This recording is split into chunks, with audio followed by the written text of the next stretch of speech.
Très bien, ben, on va commencer. Je vous remercie d'être là. On va commencer bien sûr par une prière que je vais offrir. Notre Père Céleste, nous sommes infiniment reconnaissants pour le souffle de vie, pour l'opportunité que nous avons chaque jour de pouvoir étudier ton évangile et pouvoir être édifiés. Nous te remercions tout particulièrement pour ce jour de sabbat et l'occasion que nous avons de pouvoir échanger et nous édifier les uns les autres. Accorde-nous ton esprit, aide-nous à être plus réceptifs au message que tu veux nous faire passer et que tu puisses aussi bénir ceux qui te cherchent et qui ont besoin de ta puissance et de ta sagesse dans leur vie. Et aide-nous à être de meilleurs instruments entre tes mains. Au nom de Jésus-Christ, Amen. Amen. Ok, alors aujourd'hui, donc le titre de la leçon, c'est là l'esprit de révélation. On a 4 chapitres à étudier, mais je vais vous proposer de rester sur 3 chapitres, le 6, le 8 et le 9. D'accord? Alors, ce sont des chapitres que l'on connaît tous. On a eu l'occasion de vraiment aller à l'intérieur. Et du coup, l'idée aujourd'hui, c'est de se dire, bon, facile, quel est le thème principal de Doctrine et Alliance de ces 3 chapitres? L'esprit de révélation. Très bien, c'est sur l'esprit de révélation. Très bien. Alors, et du coup, moi, ce que je vous propose, tout particulièrement, en fait, je vais être beaucoup plus précis, c'est vrai, c'est sur l'esprit de révélation, mais c'est surtout obtenir les instructions de Dieu par la révélation personnelle. Ça, c'est quelque chose d'important que l'on doit intégrer. Vraiment, on va insister sur la révélation personnelle. Ok? Comment obtenir les instructions de Dieu. Donc, vous vous rappelez, la semaine dernière, on a été édifié grâce à l'histoire de Martin Harris.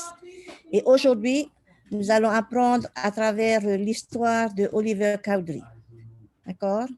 Donc, ça, c'est important aussi que vous sachiez. Ce sera complètement concentré sur Oliver Cowdery.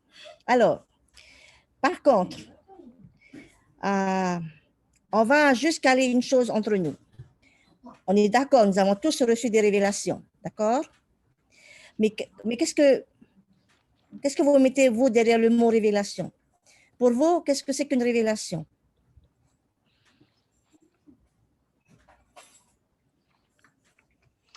Une réponse à ce qu'on attend. Ok, une réponse à ce qu'on attend. Une réponse à nos demandes, très bien. Qu'est-ce qu'on peut donner encore comme synonyme de révélation? Instruction. Les instructions, ok. Personnelles. Des instructions personnelles, ok, super. Donc en fait, alors pour qu'on soit tous d'accord de ce que c'est la révélation, dans le chapitre... Il y a une connotation sacrée également. Pardon? Il peut y avoir une connotation sacrée. Exactement. Alors, je vous demande donc de regarder les versets et de me dire, selon Dieu, quels sont les autres synonymes qu'il donne au mot révélation. Ok?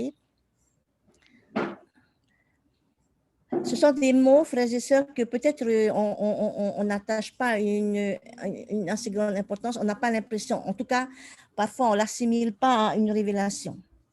Peut-être. C'est pour ça que je tenais à souligner les mots qu'il utilise justement dans ces chapitres-là. Alors, au verset 7, si vous regardez le mystère. Avant les mystères, pas autre chose avant mystère? La sagesse. Pardon? La sagesse. Voilà, d'accord. Frères et sœurs, la sagesse est une révélation. Des fois, des fois, vous n'avez pas l'impression que vous avez donné une réponse, mais alors ça vous a dépassé, quoi. C'était au-dessus de votre, on va dire, de votre niveau. Voilà, c'est la sagesse de Dieu qui est Dieu qui se révèle à vous à travers de la sagesse. Ok, ça, c'est de la révélation.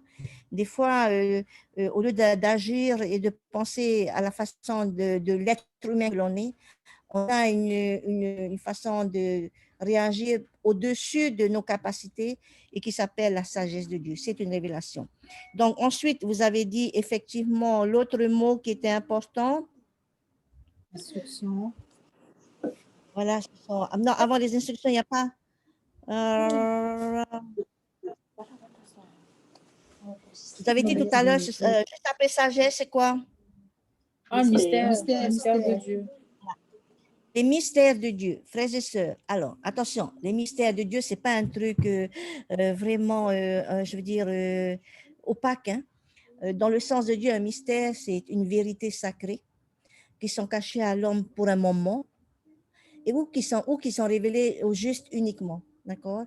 Il y a des choses que c'est pas accessible à tout le monde, mais quand tu cherches, quand tu creuses, quand tu étudies, quand tu donnes les efforts, Dieu te donne accès à ce qu'on appelle les mystères de Dieu. Mais les mystères de Dieu, c'est pas des choses bizarroïdes, hein. Ce sont juste des vérités sacrées qui sont cachées pour le moment à votre entendement.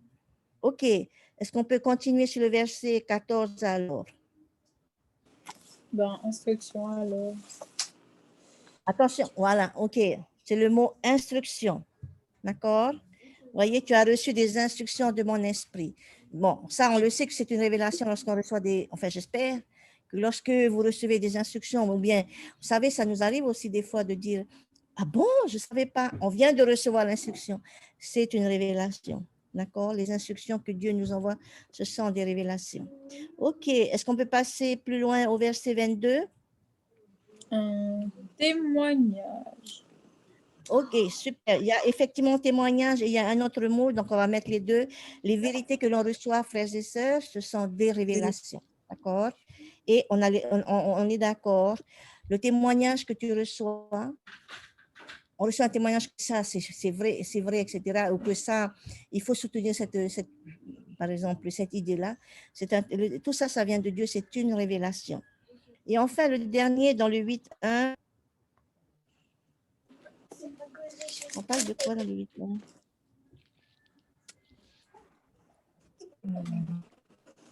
La connaissance de toutes les choses. La connaissance. Voilà, c'est magnifique.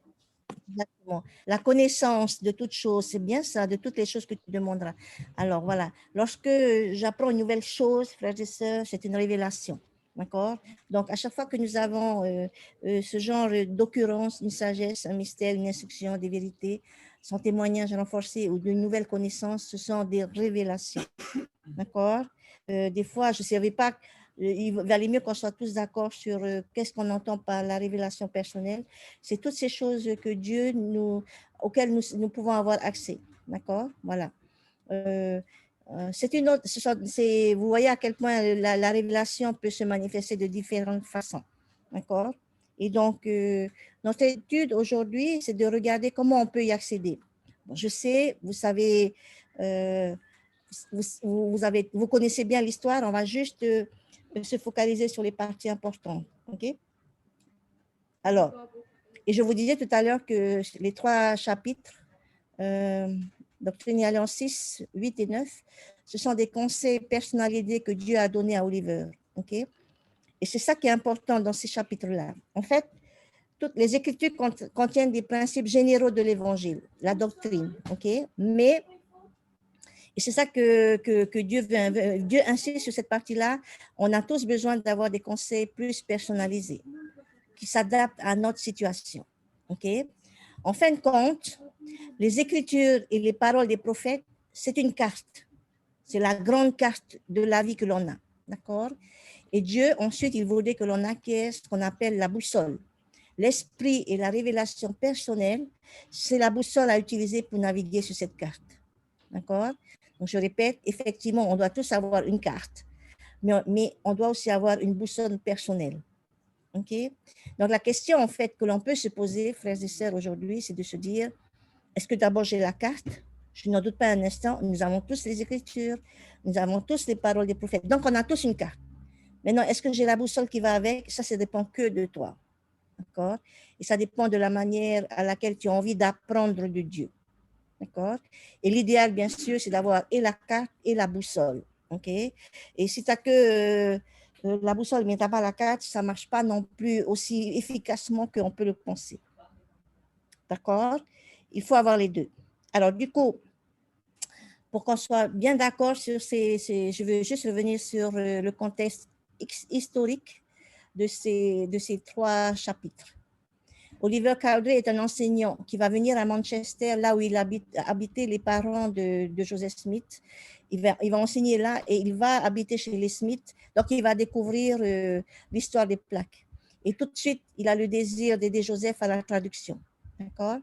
Et donc, Joseph Smith père va l'encourager, va dire oui, vas-y, il faut prier à ce sujet, recherche la volonté du Seigneur. Hein? Et donc, comme pour Martin Harris, donc Oliver Cowdery va recevoir aussi une réponse. OK? Et d'ailleurs, la réponse qu'il va recevoir, c'est la même que celle que Dieu a donnée à Martin Harris dans l'Alliance 5.34. La dernière phrase, il dit, je te fournirai le moyen d'accomplir les choses que je t'ai commandées. OK? Donc, du coup, Oliver Cowdery, il a déjà reçu une première réponse à ses prières. D'accord? Et il sait que, du coup, il doit rechercher les moyens que Dieu a préparés pour qu'il puisse accomplir la révélation qu'il lui a donnée. D'accord? Ça, c'est la première étape. Ensuite, il va quitter Manchester, il va aller en Pennsylvanie. Pennsylvanie, c'est là où, à Harmony, Pennsylvanie, c'est là où Joseph habitait à ce moment-là. Et donc, ils vont travailler sérieusement sur la traduction des plaques. Et là, vous allez voir le processus de progression d'Oliver Cowdery, ce qui est intéressant. D'accord? Parce que finalement, Oliver Cowdery, en regardant tout ça, il a commencé à travailler, il va vouloir deux choses. OK? Il va, par exemple, vouloir un autre témoignage de l'appel divin de Joseph. Il va vouloir avoir un autre témoignage de la véracité de l'œuvre dans laquelle il s'était engagé. OK? Et donc, il va en parler à Joseph Smith. Donc, Joseph Smith va vers le Seigneur et voici, il reçoit la section 6 au nom d'Oliver. D'accord? Donc, c'est comme ça qu'on reçoit Doctrine et Alliance 6. Et on va continuer, frères et sœurs. C'est ça qui est intéressant dans ce processus. Vous savez, il a reçu donc déjà deux réponses et Oliver, il va demander s'il peut avoir le privilège de traduire. Il voulait savoir. OK? Qu'est-ce qu'il a répondu? Joseph Smith va lui répondre quelque chose de très intéressant. Il lui dit, allons demander au Seigneur. Alors, ma question c'est, pourquoi cette réponse est-elle remarquable? Juste en passant.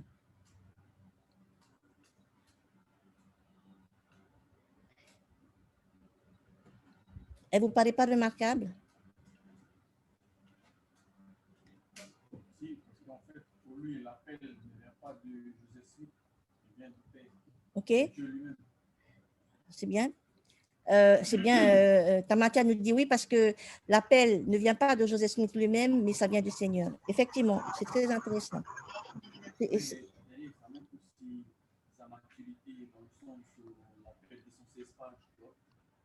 OK. Il a été influencé, mais par la suite, voilà, il se réfère toujours au Seigneur, parce qu'en fait, le Seigneur a dit, ne t'appuie pas sur ta force. OK. Ensuite, ça la maturité spirituelle de Joseph Smith, effectivement, parce que après avoir perdu les 116 pages, il a compris que le Seigneur, la leçon du Seigneur, c'est ne t'appuie pas sur ta sagesse. Merci, Tamathia. OK. À ces deux réponses, j'aimerais, s'il n'y en a pas d'autres qui veulent l'ajouter, j'aimerais rajouter une autre moi, réponse. je voudrais rajouter. Oui, viens, allez, vas-y. Oui, s'il te plaît. C'est quelque chose qui n'appartenait pas à Joseph Smith et il en prend conscience. Donc, il dit, c'est pas lui qui doit donner la réponse à Oliver. C'était bien au Seigneur. Pour lui, cette traduction ne lui appartenait pas. Super, exactement, frères et sœurs. Ce qui est remarquable, en fait, c'est que Joseph Smith n'a pas eu le raisonnement de se dire, non, mais attends, c'est moi le prophète, c'est à moi ce travail-là. Je ne vois pas pourquoi tu demandes aussi à avoir ce travail-là. Mais non, à la place, il dit, allons demander au Seigneur, OK? Et ça, c'est une démarche, effectivement, de maturité spirituelle. Voilà, de reconnaître que finalement, ça appartient à Dieu. D'accord? Voilà, il n'a pas été... voilà, c'est de la sagesse de Dieu. Il n'a pas pensé, ah ben, pourquoi tu me demandes? Ça fait un moment qu'il s'en est traduit et il lui dit, mais pourquoi tu veux avoir ce don? C'est mon don à moi, etc. Voilà. OK? Et donc, c'est comme ça que la section 8 est reçue, frères et sœurs. C'est cette volonté que Joseph Smith a aussi de consulter le Seigneur pour répondre à Oliver. OK. Et dans cette section 8, hein, comme vous l'avez lu, moi je vais résumer parce qu'après on va aller sur autre chose. En fait, le Seigneur est en train de dire à Oliver, oui, tu auras l'occasion, je vais te donner l'occasion de, tu veux traduire, alors vas-y. Et donc, Oliver va commencer à traduire. Le Seigneur va dire, tu peux le faire. Mais il va s'apercevoir que c'est pas si facile, les mots ne viennent pas, il est frustré, il est préoccupé, ça fonctionne pas. Et donc, il demande encore à Joseph, voilà, mais comment ça se fait, ça ne fonctionne pas. Et donc, Joseph, dans sa maturité spirituelle, va redemander donc au Seigneur, à nouveau, pourquoi ça ne fonctionne pas. Et c'est comme ça que la section 9 est reçue. D'accord? Et dans la section 9, à la fin, le Seigneur va lui dire, tu renonces à traduire pour le moment, tu vas rester secrétaire. Et en fait, pour traduire le livre de Mormon, tu auras d'autres missions après. D'accord? Donc voilà. Ça, c'est intéressant. En fait, je trouve ça intéressant de voir ce processus de Oliver Cowdery et de Joseph Smith. Pourquoi c'était intéressant? Pour vous, est-ce que c'est intéressant de voir ce processus-là? Est-ce que ça vous a frappé quand vous avez lu ces 3 sections? Oui. Alors, pourquoi c'est intéressant de voir ce processus? Le Seigneur lui donne aussi une leçon en disant que Oliver Cowdery ne lui a pas demandé directement. Et Okay. dans notre processus de demander, de rechercher la vérité, on peut comparer à cela. On va aller chercher à côté au lieu de demander directement au Seigneur. Ok. Ok, super. C'est ce que je pense. Demander ne suffit pas non plus. Voilà. Il faut agir. Une préparation. Il y a un processus derrière. Exactement. Ok. Ce qui est intéressant aussi, c'est que demander ne suffit pas. Et il y a un processus, comme on a dit, il y a des efforts à fournir. Et ce qui est intéressant aussi, c'est que, frères et sœurs, au cours de notre vie, comme au cours de celle de Oliver Cowdery, il s'est posé des questions, mais il n'est pas resté muet non plus. Il a voulu aussi demander et à chaque fois demander. Et effectivement, ce qui est bien, c'est que Dieu va lui répondre et va lui parler de la révélation personnelle qui est importante également. D'accord? Donc voilà. Donc, ces leçons-là, on va regarder en fait plus en détail maintenant les leçons reçues par Oliver Cowdery. Dieu va lui parler et il va lui dire des choses très précises et on va regarder en quoi elles s'appliquent à moi aussi aujourd'hui. D'accord? Alors, si vous regardez bien 6, 8, 9, ok, il va donner des conseils personnalisés et il y a 3 questions pertinentes qui vont se dégager sur la révélation personnelle. Dans toute cette histoire-là, je vous propose de regarder sous 3 angles ces 3 sections-là. Ok? Et donc, et en fait, il y a 3 questions qu'il faut se poser sur la révélation personnelle, sur la révélation de Dieu. Il y a 3 questions à se poser lorsqu'on veut obtenir la direction et les conseils de Dieu. D'accord? La première question, à votre avis, c'est quoi?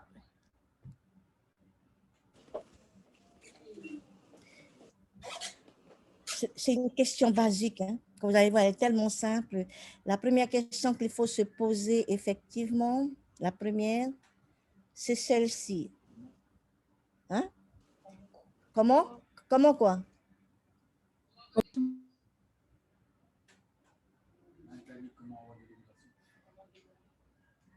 Ok. Que dois-je faire? Voilà. Comment? Qu'est-ce que je dois faire pour recevoir les conseils de Dieu? C'est la première question. Bien, du coup, la deuxième question, c'est quoi? Comment faire? Alors, comment faire? C'est comme que dois-je faire, hein? Okay. Pourquoi? La deuxième, en fait, que l'on peut se poser, est-ce que c'est juste? Ah, très bien, ça c'est bien aussi. Qu'est-ce que je ne dois pas faire? OK? Qu'est-ce que je dois faire et qu'est-ce que je ne dois pas faire? Et la dernière, finalement, et c'est ce que tu dis, qu'est-ce qui est juste, c'est comment je sais que c'est Dieu qui me répond. D'accord? Et en fait, les 3 sections vont répondre à ces trois questions-là. Les 3 sections, les 3 chapitres qu'on étudie, 6, 8, 9. Que dois-je faire pour recevoir les conseils de Dieu? Qu'est-ce que je ne dois pas faire et comment saurais-je que c'est Dieu qui me répond? OK, super. On va commencer par le premier. Allez, on y va tous. On va aller prendre un par un. Chacun de ces versets que je vous donne ont une leçon à nous apprendre. C'est ce que Dieu a dit à Oliver de faire Et c'est ce qu'il nous dit aujourd'hui à nous de faire si on veut recevoir la révélation personnelle. Alors, allons-y. Le premier, 6.5. Demander. Ah oui, facile. Hein? La première, c'est demander et frapper. OK? Il dit demander et frapper. Ensuite, au verset 7. Chercher. Ah, on cherche quoi? La Voilà. sagesse. Très bien. On cherche la sagesse, pas la richesse. Magnifique. Le 11. Interroger. Il faut interroger le Seigneur. Alors, j'ai assimilé interroger. Voilà, tu m'interroges. Est-ce que je peux avoir un autre mot? Parce que j'ai assimilé interroger à demander frapper. Ah, ok. Exercer. Non, Oui, très bien. Il faut exercer ton don. Vous savez, exercer, c'est l'effort, c'est du travail. C'est pas payé sur un claquement de doigts, OK? C'est constant. Voilà. Voilà, c'est pas automatique, OK? C'est pas un bouton automatique, c'est pas en autopilote, hein? En automatique, en fait, il faut faire de l'exercice spirituel. On a tous ce don de recevoir la révélation personnelle. Donc, on ne peut pas dire que, voilà, il faut que tu t'exerces. Il faut que Comme tu dans fasses toute chose. Comme dans toute chose, exactement. OK, est-ce qu'on peut poursuivre? Nous, au 20. On est sur le 20? Oui, le désir. Avoir le désir. Avoir le désir? Non, je sais pas. Pardon? Être fidèle. Fidèle et diligent. Être fidèle et diligent. Non, je n'ai pas gardé celui-là, mais oui, ça pourrait être aussi dans ta liste. Les paroles dans Conserver alors. Oui, c'est ça. Voilà. Vous savez, j'ai tendance à aller chercher les choses on passe à côté. Mais tu vois, conserve précieusement ces paroles en ton cœur, c'est que des fois, frères et sœurs, on reçoit la révélation et on ne t'a pas.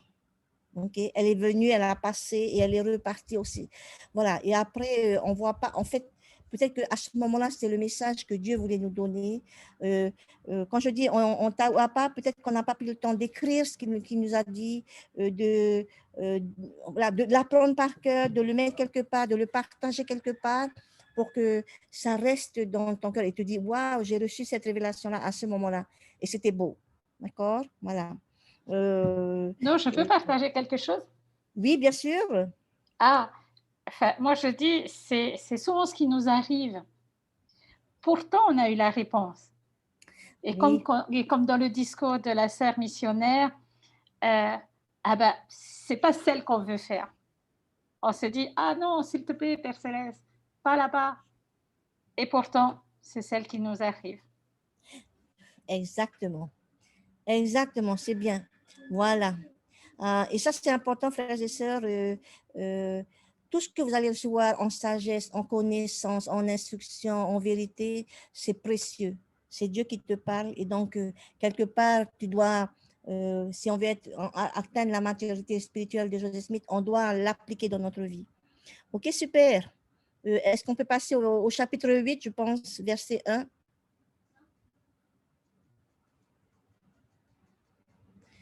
Alors, qu'est-ce qu'il faut faire? Demande avec foi, d'un cœur honnête. Demander avec foi, non. Oui, c'est ça. Le désirer. Alors, non, j'ai retenu demander avec foi, d'un cœur honnête, croyant que tu recevras. OK? Voilà. Alors, frères et sœurs, je pense que nous tous, on demande tous avec foi. Nous demandons tous d'un cœur honnête, mais peut-être que des fois, on demande, mais on ne croit pas qu'on va recevoir. OK? Je pense que c'est Joseph Smith lui-même qui disait que tout ce que j'ai reçu est à la disposition de chaque enfant de notre Père Céleste. OK? Par contre, je répète, tout ce que Joseph Smith disait, tout ce que j'ai reçu est à la disposition de chaque enfant de notre Père Céleste. Par contre, après, c'est la maison d'ordre, c'est que ce que tu as reçu, c'est pour toi. Et en fonction de ton appel, c'est applicable dans ton appel. Je veux dire, tu ne peux pas... Ah, ben j'ai reçu la même chose que Joseph Smith, donc c'est moi qui vais diriger l'Église. Hein? Donc, on reste dans une maison d'ordre quand même. OK, super. Est-ce qu'on peut aller au verset 4? Utiliser son don peut-être. Voilà, exactement. Utiliser le don que tu as. Utilise ce que tu as, utilise ce que tu as reçu. Il y a conserver, demander, recevoir, mais c'est aussi utiliser ce que tu as reçu. OK? Ça, c'est super important. On passe au chapitre 9. Être patient. Voilà, ça aussi. L'histoire de Oliver Cowdery, c'est aussi une histoire de patience. Il a été touché par l'histoire des plaques, il est devenu traducteur, il veut traduire à la aussi. Voilà, des fois, on veut aller trop vite, ou des fois, on ne reçoit pas, on veut la prière. En fait, on aimerait bien que quand je prie Père Céleste, c'est tout de suite la réponse, ou bien que quand, par exemple, c'est un peu comme quand on est appelé dans un nouvel appel, eh bien, on découvre petit à petit les choses. On ne pourra pas, en 24 heures, assimiler toute la profondeur, la hauteur voilà, de ton appel. OK? C'est pareil. On a besoin, il dit, sois patient. Et c'est pour ça, et c'est marrant que ce soit dans Doctrine et Alliance 9, ça faisait 3 fois déjà que le Seigneur, c'était le 3e chapitre. Et la 3e réponse que Dieu donnait à Oliver Cowdery, sois patient. Des fois, nous manquons de patience. On continue le verset 8. L'étudier dans ton esprit. Voilà, super. Okay. Tu dois l'étudier dans ton esprit et tu dois me le demander, c'est ce que vous avez dit tout à l'heure. C'est pas seulement... Me le demander, c'est aussi ce qu'on appelle de l'autonomie spirituelle. Okay? Oui, c'est bien d'aller voir Bishop. Oui, c'est bien d'aller voir les dirigeants, bien sûr. On a besoin de conseils. Mais après, il faut demander aussi à Dieu. Okay? Une fois que tu as étudié dans ton esprit, et bien évidemment, et c'est pour ça que ça va ensemble, tu dois l'étudier dans ton esprit et tu dois me le demander. Et enfin, le verset 14. Qu'est-ce que je dois faire? Être ferme. Voilà. OK. Et après, je reste ferme dans l'œuvre à laquelle je t'ai appelé. Donc voilà. Vous voyez toutes les... Dieu a été très, comment dirais-je, il voulait vraiment que Oliver Cowdery comprenne ce qu'il devait faire pour obtenir les conseils de Dieu et la révélation. Et quand vous regardez ces choses-là, bien évidemment, ça s'adresse aussi à nous. D'accord? Et c'est pour ça que c'est important, frères et sœurs, qu'on puisse souligner. Je ne sais pas, je vous invite à souligner avec des couleurs différentes. Voilà, on a par exemple ces 3 chapitres-là, ces 3 chapeaux, ces 3 questions. Et vous pourriez effectivement dire, voilà, de quelle couleur c'est ce que je dois faire, etc. OK? Comme ça, quand vous allez lire vos écritures, au moins ça sort vraiment et vous savez ce qu'il y a à faire. OK? Donc, je pense que nous savons tous ce qu'il y a à faire. Donc, on va passer maintenant quand même aux avertissements que Dieu a voulu donner aussi à Oliver. Il a dit, attention, attention, il y a des choses qu'il ne faut pas faire. D'accord? Et donc, on va aller aussi regarder ce que Dieu a dit à Oliver, ce qu'il ne faut pas faire et qui va t'empêcher de recevoir les conseils de Dieu. Alors, si vous prenez le 636. Il ne faut pas douter et il ne faut pas craindre. Voilà, merci. Ne doute pas et ne crains pas. OK? Enfin, il faut demander avec un... C'est comme il l'a dit tout à l'heure, quand tu demandes, tu dois croire que tu vas recevoir. OK? Et de ne pas avoir peur de... Je ne sais pas pourquoi il nous dit ne crains pas. De ne pas avoir peur de quoi? De ne pas avoir peur de quoi?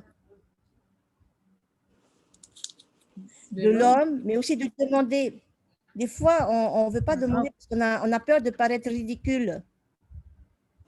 On a peur que les gens disent, mais tu ne savais pas, tu es bête ou quoi? Comme dit mes motos, ils vont me dire, tu es bête ou tu es bête? Non, il ne faut pas avoir peur. C'est vrai. OK. Allez, on regarde, je ne sais plus où est-ce qu'on est. C'est le 9-11 ou... 9-11. Bah, du coup, c'était avoir peur. OK. Bon, le 6-12 alors. On revient au 6-12. 6-12 et 8-10, c'est pareil. Il ne faut pas prendre les choses sacrées à la légère. Magnifique. Ne prends pas les choses sacrées à la légère, OK? La révélation, c'est quelque chose de sacré, donc il ne faut pas le prendre à la légère. Il ne faut pas faire comme si, voilà. Et puis le verset 10, 8-10, Il ajoute quelque chose d'autre au verset 8-10, après ne pas prendre les choses à la légère. Sur la foi, tu ne peux rien faire. Euh, Ouais, il ne faut pas demander ce qui n'est pas mien. Ce qui n'est pas juste, ce qu'il ne devrait pas demander. Ne demande pas ce que tu ne devrais pas demander. Ok, c'est intéressant. On va revenir là-dessus, hein, sur certaines de ces parties-là. Et puis, peut-être le 9-6, est-ce qu'il y a quelque chose de particulier dans le 9-6? Il a murmuré. Il s'est plaint. Voilà. tout le temps. Donc, il ne murmure pas. Ok, il a donné 5 conseils, Dieu, à Oliver Cowdery. Est-ce que ces conseils s'appliquent aussi à nous? Ben, bien sûr. Oui. Bien sûr. Complètement. Ben oui, complètement. Voilà.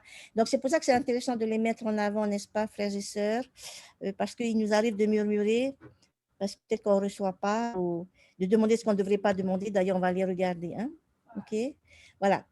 Frères et sœurs, demander, ça fait partie du processus, mais derrière, il faut beaucoup d'efforts mentaux, il faut beaucoup d'efforts spirituels pour recevoir la direction de Dieu. OK? Et finalement, peut-être que c'est nous-mêmes qui sapons nos propres efforts parce qu'on doute, parce qu'on a peur. OK? Et sachez que la peur, c'est la façon d'opérer de Satan.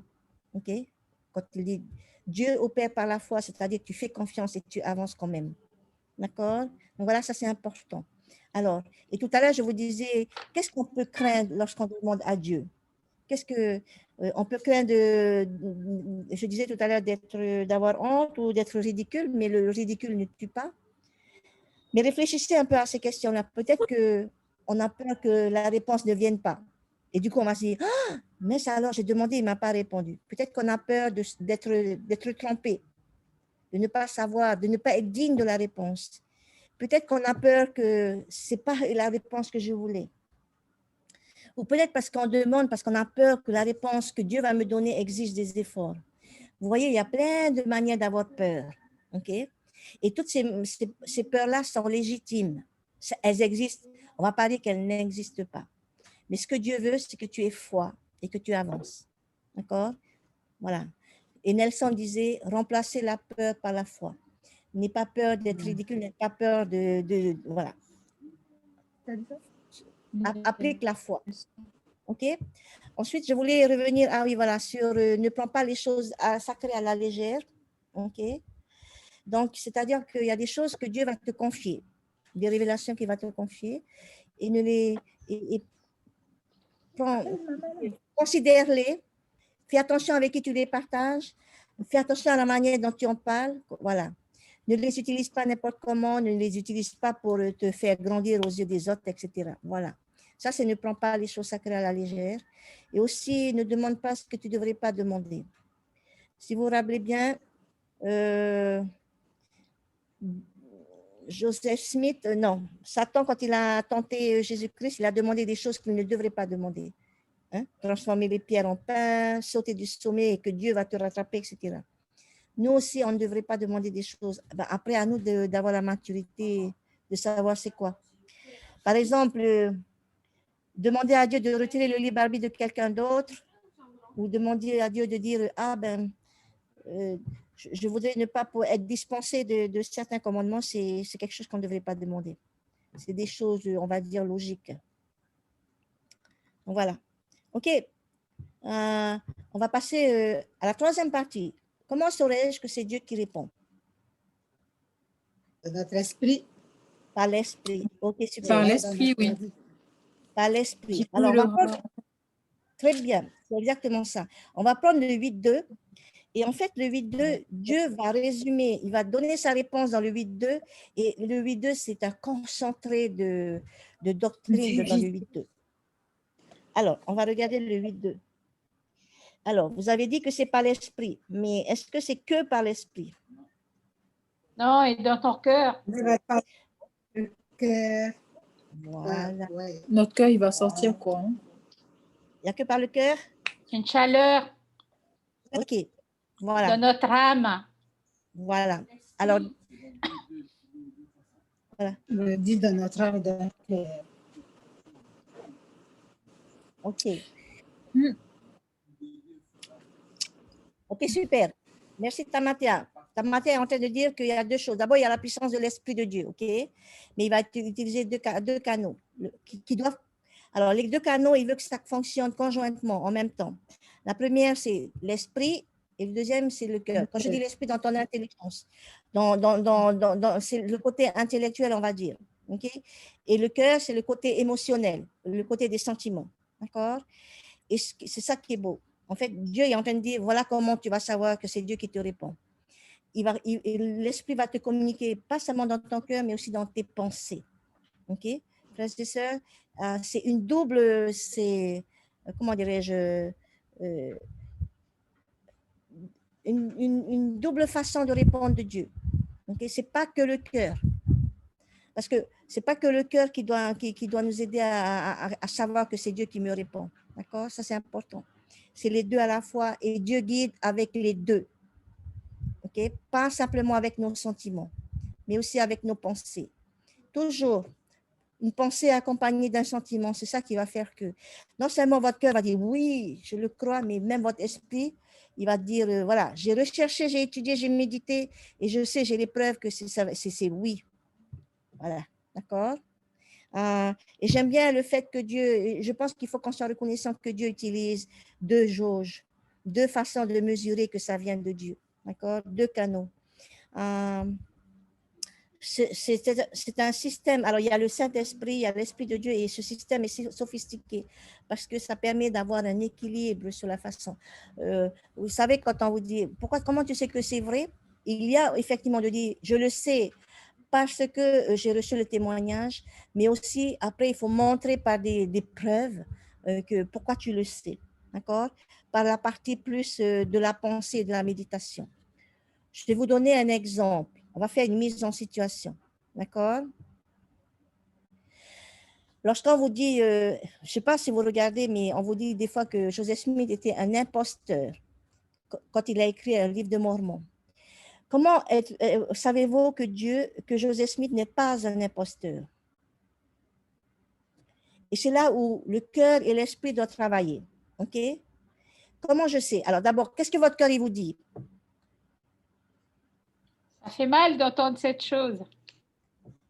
Oui, mais ça existe. Mais comment est-ce que je dois réagir? Comment est-ce que moi j'ai reçu ma réponse? Comment est-ce que vous avez reçu votre réponse? Par la prière première et l'écriture. OK, par la prière et les Écritures. OK? Et En donc, invitant la personne qui nous le dit à commencer à lire le livre de Mormon. invitons à lire le livre de Mormon. Mais vous-même, quel est le processus que vous avez dû faire pour allier le cœur et l'esprit? D'accord? Parce que comme vous me dites, vous avez prié, vous avez su par la prière, et vous savez dans votre cœur, vous êtes persuadé, vous savez, vous avez la conviction profonde que oui, je sais que Joseph Smith est un vrai prophète de Dieu, je sais que ce n'est pas un imposteur. Mais maintenant, quand je vous parle de votre esprit, de votre intellect, de quelle manière, quel raisonnement il peut avoir pour dire que, voilà, ça c'est mon cœur qui me dit ça, mais même mon esprit, mon intellect me dit ça aussi. Les preuves qu'il y a eu.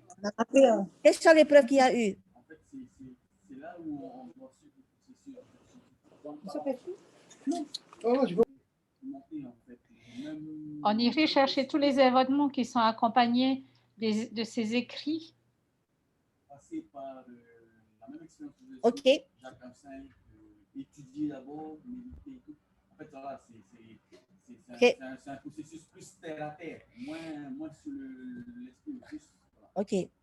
C'est ce qui va te permettre de pouvoir allier les deux. L'esprit spirituel, c'est ce que tu as reçu du Seigneur, mais maintenant, prouver. OK. Voilà.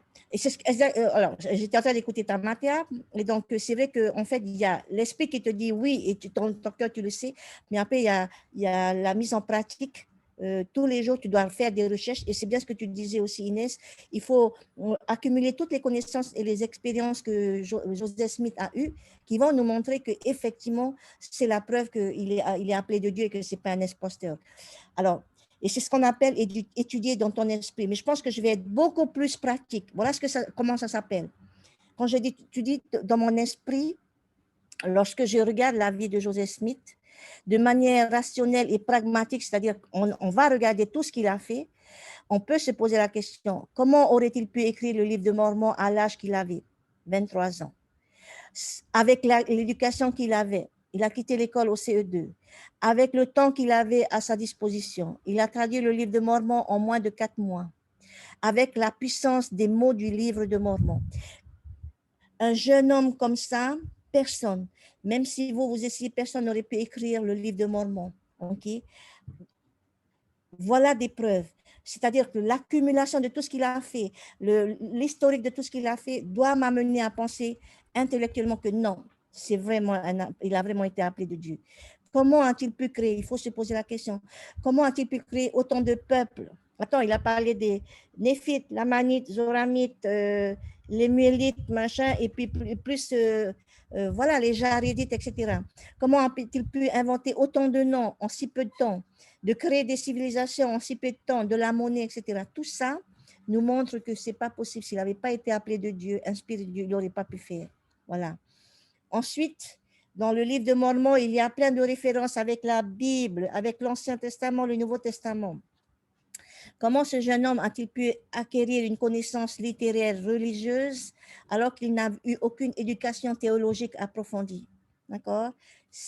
Il a pu le faire parce qu'il était inspiré de Dieu. Vous voyez, frères et sœurs, en fait, je voulais juste illustrer. Je sais que c'est ce que ça veut dire et tu dois l'étudier dans ton esprit. Mais des fois, on a du mal à expliquer le processus, mais c'est ça le processus, frères et sœurs. Et parce que lorsque je me pose et je recherche ce genre de questions, j'en arrive à la conclusion que non, le livre de Mormon n'est pas l'œuvre d'un imposteur et que Dieu a inspiré Joseph Smith. Joseph Smith est un vrai prophète de Dieu. OK? Voilà. Et cette démarche binaire, frères et sœurs, le cœur et l'esprit, c'est ce que nous devons faire si vous voulez qu'on ancre dans votre cœur et dans votre esprit la vérité que Dieu vous, les révélations que Dieu vous donne. OK? Voilà. Et c'est ça qui a fait que en si peu de temps, Joseph Smith est passé d'un jeune homme obscur à un prophète puissant. Okay? C'est ce travail entre l'intellect et le cœur. Voilà, c'était la petite mise en... J'espère que c'est beaucoup plus clair pour vous, mais en tout cas, sur chaque question que vous vous posez, il y a la réponse à la prière de Dieu, elle va venir, mais il y a aussi votre travail à vous au niveau intellectuel. Très bonne mise en situation. Pardon? Alors, on va regarder, justement, on va continuer la mise en situation. Vous allez prendre le 6, 16, 23 et vous allez voir qu'en fait, Dieu, quand il répond à Oliver Cowdery et à Joseph Smith, il leur montre qu'il y a un duo esprit et cœur. Est-ce que vous pouvez aller regarder donc Alliance 6, 16, 23 et me montrer où est le duo? Le 16 et le 23. Alors, le 16 d'abord.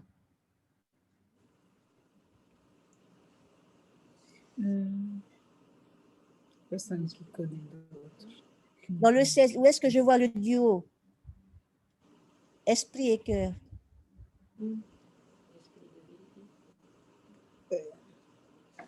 Ben, Dieu connaît nos pensées et les intentions de notre cœur. Voilà, exactement. Magnifique. OK? Dieu, il sait exactement où il doit. Il utilise les deux canaux, frères et sœurs, pour nous parler. Hein. Il sait quelles sont les pensées, c'est l'esprit, et le cœur, c'est le lieu des sentiments. OK, super. Bon, allez, on passe au 23, seulement qu'il y a quelque chose. Allez, sur le 23. Où est-ce qu'on voit le duo esprit et cœur? Ben, il apaise notre esprit. Nous rendons témoignage. OK, Ça? super. Oui, exactement. Et dans le verbe apaiser, frères et sœurs, c'est un sentiment. C'est un sentiment qui vient dans le cœur. OK? Et en fait, et directement, il va apaiser aussi ton esprit. OK? Non seulement c'est un sentiment qui va venir dans ton cœur, mais aussi dans ton esprit, tu vas être apaisé. Et Dieu, c'est pour vous dire que Dieu utilise les deux.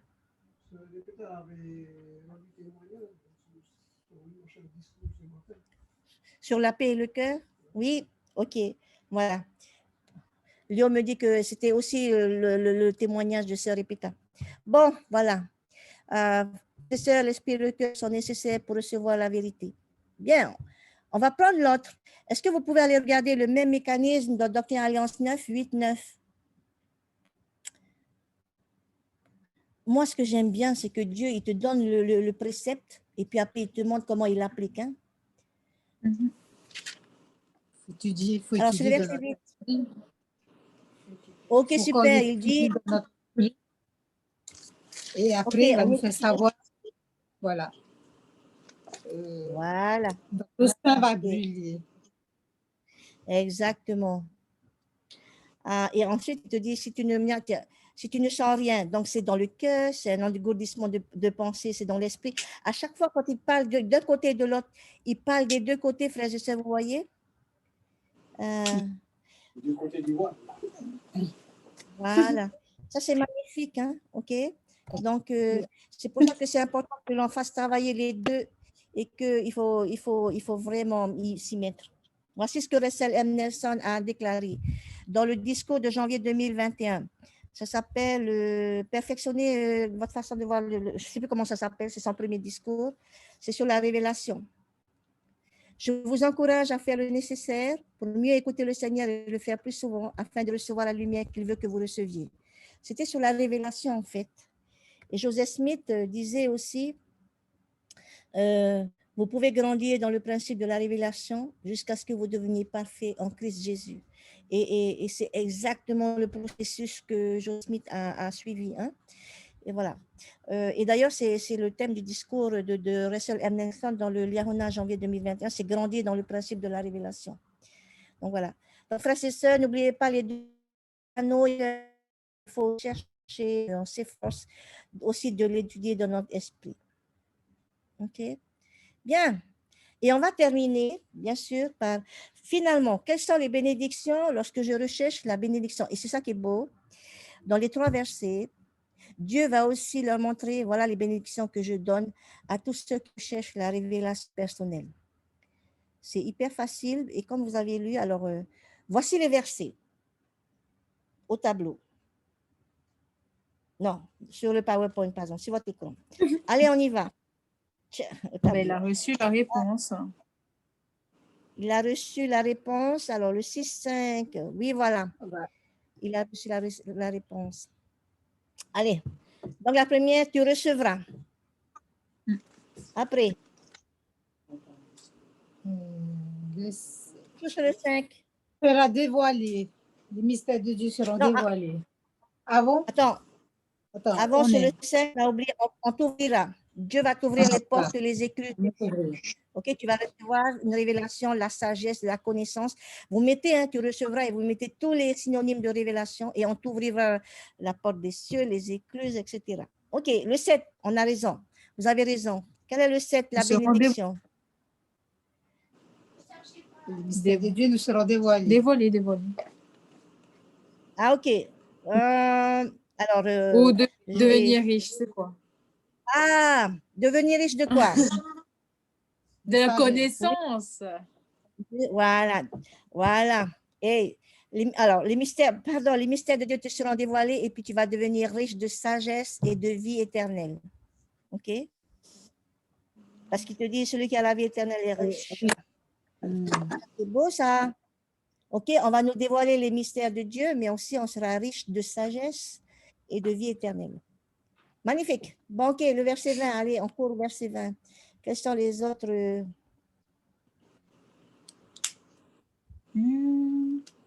Entouré de mon bras, de mon amour. Oui. Des bras de mon amour. Voilà. Dieu t'entourera des bras de son amour. J'ai reformulé, hein, voilà. Dieu va t'entourer des bras de son amour. C'est magnifique, ça. De toute façon, frères et sœurs, sachez que la révélation, c'est toujours un geste d'amour de Dieu envers nous, envers chacun de nous, de te donner de la connaissance, de la sagesse.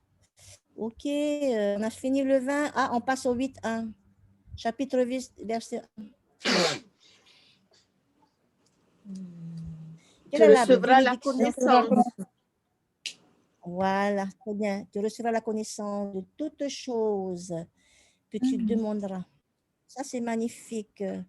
Ensuite, on passe au verset 3. L'esprit de révélation. Alors, Oui, tu tu auras l'esprit de révélation. Mais alors, ce verset, il m'interpelle. Et c'est pour ça que on va s'arrêter un petit peu. Par sur quel ce verset. Moïse? Ah, il va parler de Moïse, il va parler des enfants d'Israël, il va parler de quoi? La mer Rouge. Alors, Du miracle. effectivement, il va parler d'un miracle. En fait, c'est comme s'il te dit, voilà, si tu recherches la révélation personnelle, je vais te donner la grande bénédiction que tu auras, c'est de traverser la mer Rouge comme l'a fait Moïse. Mais alors, question. Mais quel lien il y a entre la mer Rouge et moi? Pourquoi Dieu, à ce moment-là, utilise cette image-là pour parler de l'esprit de révélation? Moïse avait besoin de réponses immédiates vu la situation dans laquelle il est. Souvent, il disait, les ténèbres ne la comprennent pas. Okay. OK, on est d'accord, Dieu avait besoin aussi de la révélation, oui, Tamathia, et que c'est la lumière, enfin, c'est pour séparer la lumière et les ténèbres. Frères et sœurs, c'est simple. Les enfants d'Israël ont été piégés et acculés à la mer Rouge, OK? Ils devaient s'enfuir d'Égypte, ils se sont retrouvés, ben voilà, cul-de-sac, waouh, par où on est, OK? Donc, est-ce que nous aussi, on s'est senti déjà acculés, piégés dans une situation? Sûrement, d'accord? Et l'idée derrière, c'est qu'ils ne savaient pas quoi faire. Okay? Et nous aussi, parfois, on ne savait pas quoi faire. On ne sait même pas comment on peut s'en sortir. On ne sait pas où est l'issue de secours. OK? Et donc, l'idée, c'est de dire, tu demandes à Dieu, il va te donner. OK? Si tu sais comment obtenir les conseils de Dieu, il va t'ouvrir une voie. Comme il a ouvert la voie pour les enfants d'Israël devant la mer Rouge, il va nous donner un moyen de nous échapper. Il va nous donner une solution même miraculeuse, comme il l'a fait pour les enfants d'Israël. OK? Donc, il était beau ce verset, je trouvais. C'était bizarre d'abord, mais finalement, quand tu réfléchis bien, et c'est là où il faut étudier avec son intellect aussi, chercher les liens. Donc, voilà. Voilà aussi pourquoi l'esprit de révélation, c'est de nous aider à séparer la mer rouge qu'il y a dans notre vie, dans notre propre vie. Voilà, on continue. Alors, on était au 3, le verset 4. On va nous délivrer. Te délivre. Voilà, il te délivrera de main de tes ennemis. Et après, c'est quoi l'autre? On sera vos derniers jours. Le 9-14, c'est ça? Ouais. Être élevé. Oui, être élevé. C'est quoi? Voilà, c'est simple. Et tu seras élevé au dernier jour. Ok, frères et sœurs, voilà les récompenses et les bénédictions que Dieu va nous donner. Et puis, j'ai laissé le meilleur pour la fin. C'est le passage le plus glorieux des 3 sections. Et c'est le passage le plus glorieux en termes de bénédiction. Donc, on va revenir sur Doctrine et Alliance 6. Il y en a tellement à dire là-dessus, ce dernier passage. Du verset 29 à 37, c'est vraiment un passage majestueux. D'accord? Et dedans, il va expliquer plus précisément, Dieu va lui expliquer plus précisément les bénédictions que l'on peut avoir. Et surtout, il va rassurer Joseph Smith et Oliver Cowdery sur leur voyage terrestre. Okay? Dieu, il sait que ce ne sera pas facile. Alors, allons voir, par exemple, au verset 29, quelle est la bénédiction qu'il nous donne? De connaître son évangile. Oui, mais par-dessus tout, après, à la fin, qu'est-ce qu'il dit? Ils ne peuvent pas vous en faire davantage qu'à moi.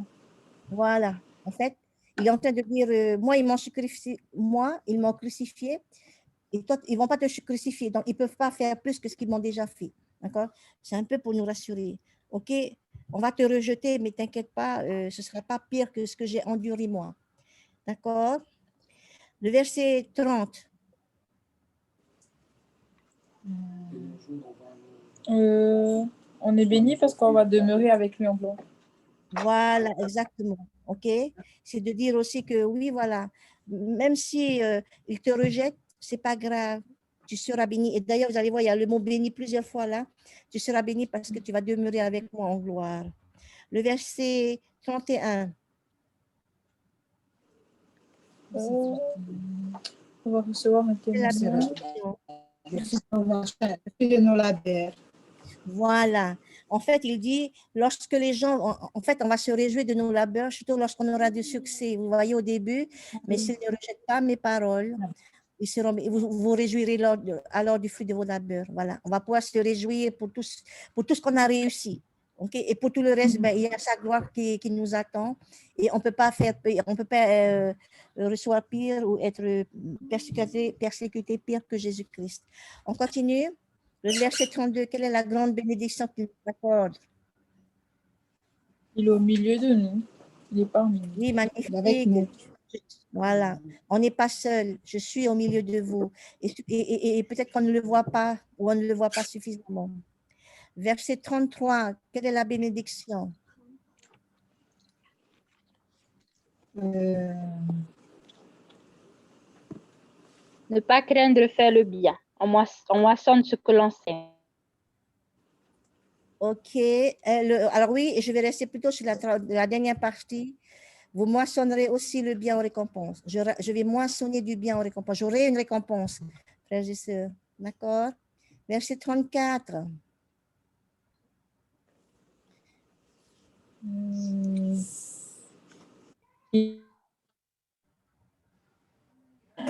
Peut-être le verset 34. Le verset 34, verset 34. On ne va pas craindre. Oui, mais ça, il a dit. On ne va pas craindre. On peut vaincre tous les liens. Oui, Les non, mais c'est ennemis, dans quoi. l'autre sens qu'il dit là, dans ce verset-là. Il a la bénédiction qui te dit, Bâti sur son roc. alors, si vous êtes bâtis sur mon roc, ils ne peuvent vaincre. C'est ce qu'il dit à la fin. La Ok. bénédiction, c'est qu'ils ne peuvent pas vaincre. Il fait un spoiler là, Myama. À chaque fois, un spoiler, il te dit, ils ne peuvent pas gagner de toute façon. Même si tu as l'impression d'avoir perdu la bataille, ils ne vont pas gagner la guerre. Okay? Ils ne peuvent pas vaincre, c'est ce qu'il te dit. Hein. Ils ne peuvent vaincre. C'est une super bénédiction. Le verset 35.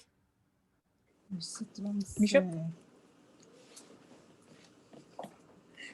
35.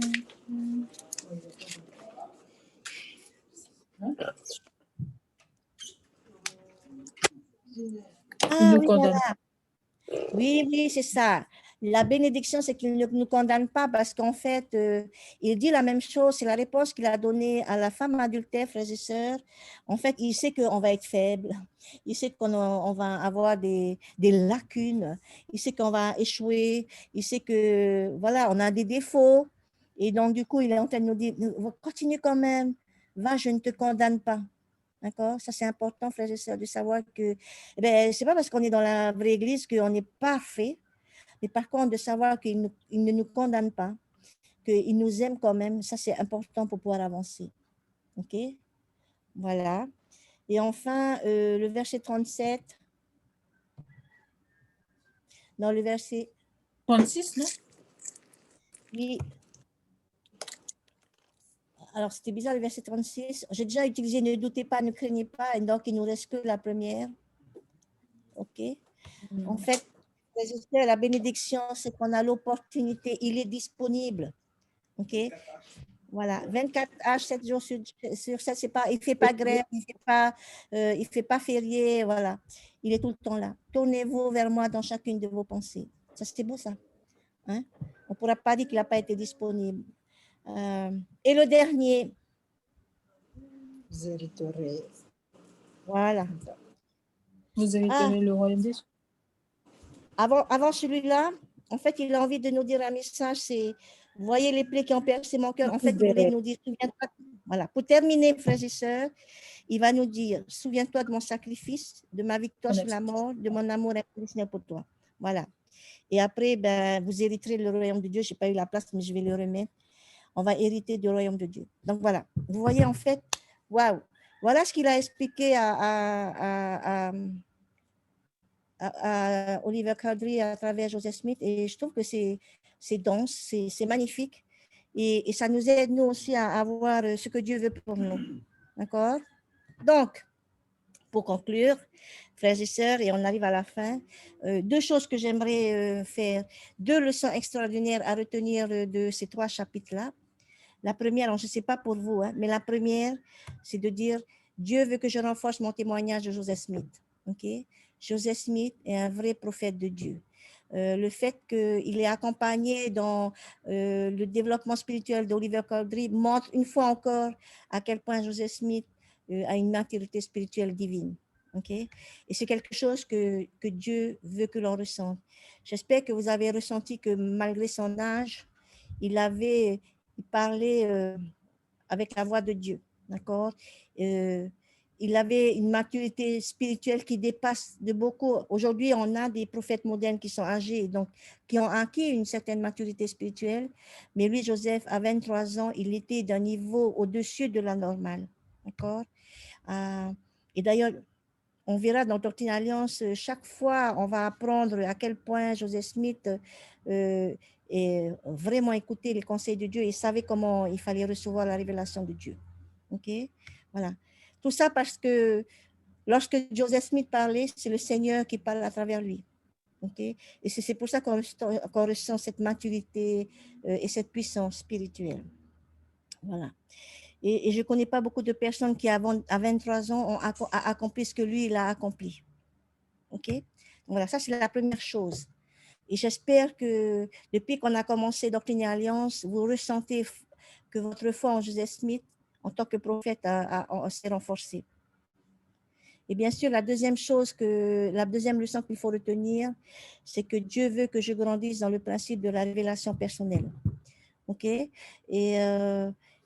Et à travers l'histoire d'Oliver Cowdery, il veut montrer comment est-ce qu'on peut devenir, comment est-ce qu'on augmente sa puissance spirituelle. Okay? Comment on applique la révélation, le principe de la révélation continue. Okay? Il veut nous montrer qu'il parle à notre esprit et à notre cœur. Okay? Et il veut nous aider à le faire. C'est pour ça qu'il nous a donné autant de conseils dans ces 3 chapitres. Et surtout, il a envie de nous dire, mais ça, j'ai les principes, j'ai la carte. Mais maintenant, c'est toi on doit agir par nous-mêmes, frères et sœurs. On doit utiliser la boussole qu'il nous a donnée. Et cette boussole, ça s'appelle son esprit, mais aussi notre intelligence et notre cœur. Okay? Et c'est ça qui va nous aider à progresser. Frères et sœurs, je prie que chaque question que je me pose soit une opportunité de progresser pour chacun de nous. Okay? Et il a dit à son époque, cherchez et vous trouverez, demandez et vous recevrez, frappez et l'on vous ouvrira.